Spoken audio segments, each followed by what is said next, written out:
por, por decreto, como que essas pessoas vão pregar o amor de Deus se elas não têm noção nem de que são amadas? Haja vista que é um decreto antes da salvação. Então a salvação não é por graça, é por decreto. Porque a graça é oferecida. E na eleição a graça é obrigatória. Então não é graça. Nessa visão teológica, mas não bíblica, a salvação não é por graça, é por decreto. É por decreto. Desce, engole. Se você é salvo no calvinismo, sorte sua. Se você não é eleito, azar o seu. Essa é a visão calvinista. Agora, biblicamente falando, a oferta da graça é a todos os que pecaram. Senão a graça torna-se inferior à queda. Mas se a queda foi total, a graça também.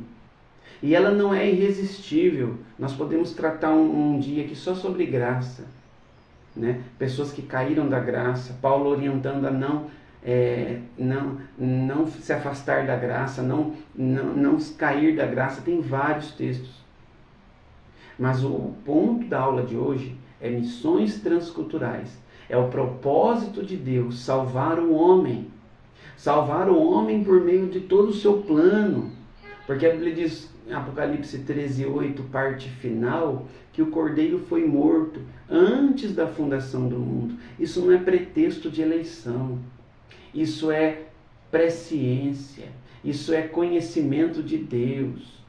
É prova que Deus se importa. Deus já sabia da queda e promoveu recursos para restaurar-nos ao Pai. Então eu coloquei como ponto 1 a natureza missionária de Deus. E eu coloquei um exemplo de Abraão, mas temos exemplos aí anteriores a Abraão, como a promessa à mulher, da semente da mulher virá um que esmagará a cabeça da serpente. Deus promovendo a redenção desde o Jardim do Éden. Mas agora ele está aplicando a redenção, levantando um homem por meio do qual a sua descendência se tornará uma nação, e esta nação será promotora das Escrituras e será a nação pela qual virá o Filho de Deus.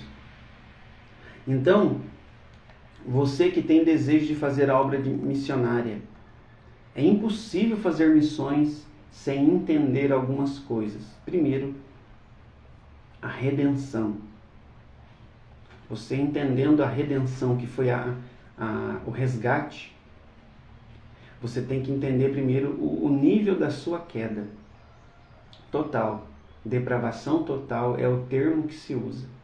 Então, realmente nós caímos em Adão. Embora você diz, eu não estava lá, mas você estava, e eu também. Nós estávamos no DNA de Adão. Então, quando Adão caiu, toda a humanidade caiu no jardim. E por meio do nascimento dos filhos, esse pecado foi compartilhado e chegou até nós. Graças a Deus que Deus expulsou o casal do jardim. Porque se eles comessem da árvore da vida, o pecado não teria fim. Mas a morte, como salário do pecado, pôs fim ao pecado, não ao homem, porque nós somos eternos. Agora, aquele que recebe Jesus viverá eternamente.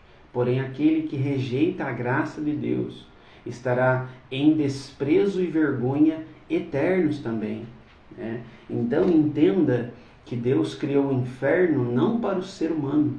Mateus 25:41 diz que ele criou o inferno para o diabo e seus anjos. Então, se fosse para os não eleitos, ele deveria também dizer, e para aqueles que não são eleitos. Mas ali nós temos, no capítulo 25 de São Mateus, a respeito do juízo final, onde alguns são lançados no lago de fogo, preparado para o diabo e seus anjos, ou seja, não foi preparado para os que não fossem eleitos. Haja vista que Deus em Cristo nos elegeu para o céu. E alguém pode dizer, então Deus foi pego de surpresa? Claro que não. Quando o texto diz preparado para, é porque realmente esse é o propósito. Agora, Deus sempre soube que o homem cairia por ser presciente, por ser onisciente e por ser eterno.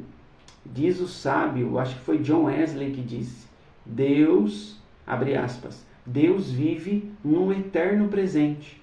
Então ontem para Deus é hoje, amanhã para Deus também é hoje. Deus vive no eterno presente. Então Deus sabia da queda, mas não preparou o inferno para o homem. Isso deixa claro, segundo as Escrituras. Agora,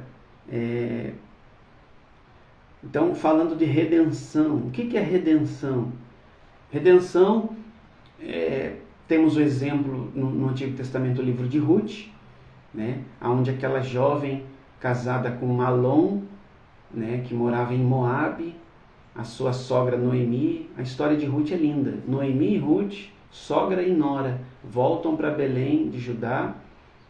E por fim, resumindo a história, falando de redenção, Ruth casa-se com Boaz, que era um parente da família de Noemi, que deveria, segundo a tradição antiga, casar-se com a viúva para ter filhos que levassem o nome do falecido. E precisava Ruth ser remida por alguém, né? E havia outro homem antes de Boaz que não aceitou casar-se com ela, então ele casa-se e Ruth, a Moabita, entra na linhagem de Jesus. Ruth, a Moabita, também Raabe, a prostituta ali de Jericó, que depois se casa com um hebreu e entra na linhagem de Jesus. Então veja como Deus, ele quer salvar toda a humanidade. Ele coloca na linhagem de Jesus uma moabita e uma descendente da cidade de Jericó, cidades inimigas, pagãs, mas que tiveram pessoas eleitas, salvas em Jesus. A eleição é bíblica? É claro que é, mas não uma eleição incondicional. Deus não decreta a queda, Deus não decreta salvos e perdidos, Deus oferece salvação por graça. Quem aceita é eleito como igreja, faz parte do corpo e é salvo em Cristo. Agora entenda, no Antigo Testamento, Deus procurando salvar o homem, Deus envia Jonas à cidade de Nínive. E quando a gente estuda, eu estou estudando Jonas, estou dando uma lida, estou pegando alguns livros, tirando os comentários, achei muito relevante, porque Jonas não quis ir a Nínive porque ele conhecia o caráter de Deus. Jonas vai dizer isso no capítulo 4. Eu sabia que és um Deus compassivo e misericordioso. Olha o Deus da Bíblia, não é esse Deus que condena uns independente das suas escolhas e salva outros independente das suas escolhas. Não, Deus, ele oferece graça a todos os homens. Jonas, ele não quis ir por conta de que ele sabia que se os ninivitas se arrependessem, Deus não os destruiria. E foi o que aconteceu. Jonas chegou com uma palavra: 40 dias essa cidade será destruída. Deus não volta em sua palavra, Deus não volta em seus decretos. Deus decreta, é claro, Deus decretou a criação, a redenção, seus planos eternos, até a consumação dos séculos, está em Apocalipse. Agora, quando Deus trata individualmente com o ser humano, ele trata por graça. Como eu posso ser obrigado a amar porque fui decretado a salvação? O amor obrigado não é amor válido, não é amor puro, não é amor real. O amor só é real quando se há possibilidade de não amar. Nós não podemos amar por imposição, mas por decisão. Amor não é sentimento, amor é escolha. Então Deus oferece graça, você aceita por fé e você não merece. É como um mendigo que pede esmola na rua e muitos dizem não, mas de repente alguém abre a mão e diz: toma aqui, e lhe dá uma condição que pode mudar a vida dele, lhe dá uma grande quantidade de dinheiro. E o mendigo pode pegar aquilo e mudar de vida, ou pode dizer: não quero saber disso, eu prefiro viver na rua. A graça de Deus se há manifestado trazendo salvação a todos os homens. Deus não amou parte do mundo, Deus amou o mundo todo, toda a humanidade.